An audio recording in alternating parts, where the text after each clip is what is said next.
Esse vídeo é para você que se descobriu celíaco e acredita que vai ter que abrir mão de todas as coisas gostosas que você comeu até hoje. Mas calma, porque você não vai precisar abrir mão das coisas que gosta, você apenas vai precisar se readaptar à sua nova realidade. Para isso, você vai precisar conhecer os novos ingredientes que você vai passar a utilizar a partir de agora. A primeira pergunta que eu sempre ouço é: qualquer farinha substitui a farinha de trigo? A resposta é: depende da sua receita. Farinhas sem glúten têm objetivos específicos dentro da massa. Não é recomendada a substituição um para um, por exemplo.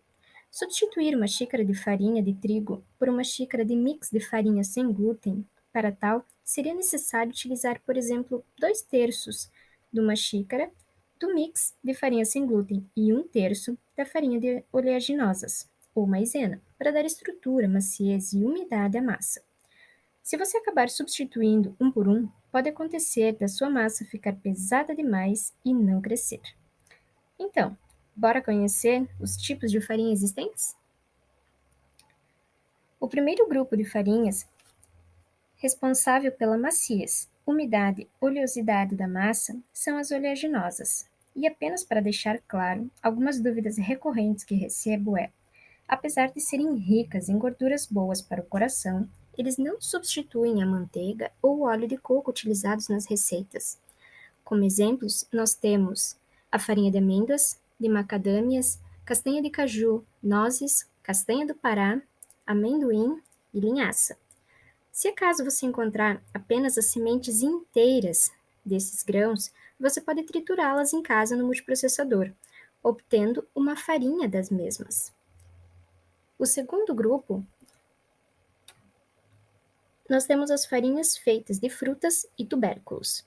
Eles são excelentes para trazer fibras às receitas e saciedade para quem está em processo de emagrecimento. Como são farinhas com baixa umidade, podem ressecar e pesar nas receitas. Sempre indico o seu uso juntamente com farinhas à base de mandioca ou farinhas de oleaginosas. As farinhas de frutas também são ricas em vitaminas e antioxidantes, além de auxiliar no fortalecimento do sistema imunológico e ser de grande auxílio para o sistema digestivo. Como exemplo, nós temos a farinha de maracujá, a farinha de maçã, a farinha de coco. Essas três farinhas, elas deixam um leve sabor das frutas das quais elas são provenientes. A farinha de batata doce é uma farinha um pouquinho adocicada, mas ela não deixa gosto nenhum de batata doce. Nós temos também a fécula de batata, a farinha de banana verde e a farinha de amora. Essas muito dificilmente você consegue sentir o sabor da fruta. As farinhas de grãos também, elas são excelentes para dar estrutura. Podem também ser usadas os grãos hidratados, cozidos, para dar umidade e maciez na receita, impedindo que fique muito seca e dura. Como exemplos, nós temos a farinha de arroz, a farinha de aveia, a farinha de grão de bico, a farinha proteica de ervilha, a farinha de feijão, de milho e o amido de milho.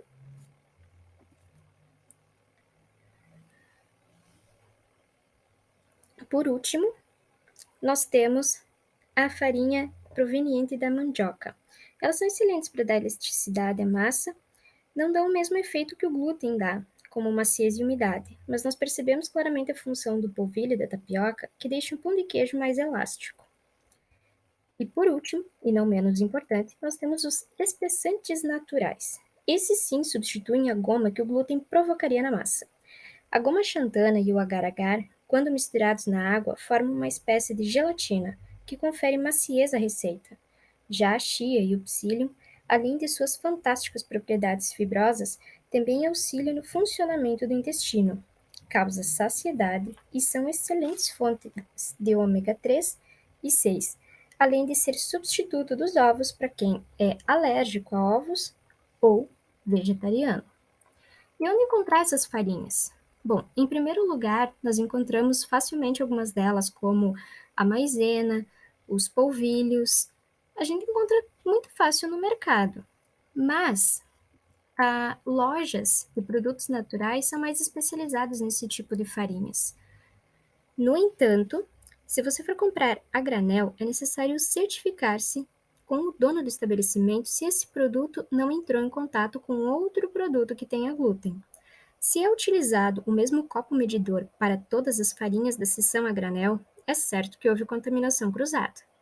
Para pessoas apenas com intolerância e contaminação, pode não ser tão grave quanto é para um celíaco. É importante saber que mesmo produtos que não são feitos com farinha de trigo, como por exemplo o chocolate, podem conter glúten se embalados em maquinários por onde tenham passado produtos à base de farinha de trigo. Se você está achando esse cuidado exagerado, como eu também achava, repense o seu conceito na próxima crise de dor.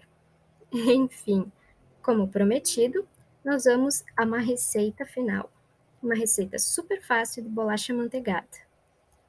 Como ingredientes, nós temos 50 gramas de manteiga ou de óleo de coco. E eu recomendo muito utilizar a manteiga ponto pomada. Se você não tem uma balança em casa, você pode cortar um tablete de manteiga em 4 pedaços e utilizar um único pedaço. Nós temos 3/4 de xícara de farinha de arroz, 1/3 de farinha de amêndoas. Ó, pessoal, o exemplo que eu dei antes. Ó, você está misturando farinha de arroz, que é uma farinha extremamente seca, com a farinha de amêndoas. Você precisa sempre utilizar 2 tipos de farinhas que se auxiliem na receita.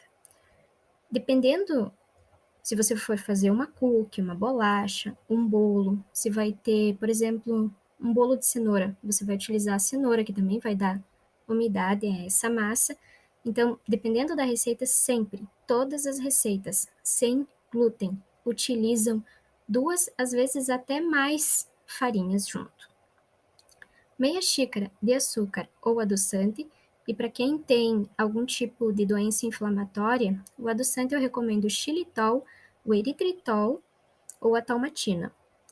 Meia colher de chá de fermento, um ovo, baunilha a gosto e uma xícara de chocolate em gotas, da sua preferência, claro. Modo de preparo: você vai misturar todos os ingredientes até formar uma massa lisa. Colocar dentro de um saquinho de confeitar, dispor as bolachas em uma forma untada com papel manteiga e assar no forno a 180 graus por 13 minutos. Bem fácil, né, pessoal? E aí, ficou com alguma dúvida ou tem alguma curiosidade que queria desvendar? Ative o sininho, se inscreve no canal, compartilha com alguém que precisa dessas informações. Um grande abraço e até o próximo vídeo.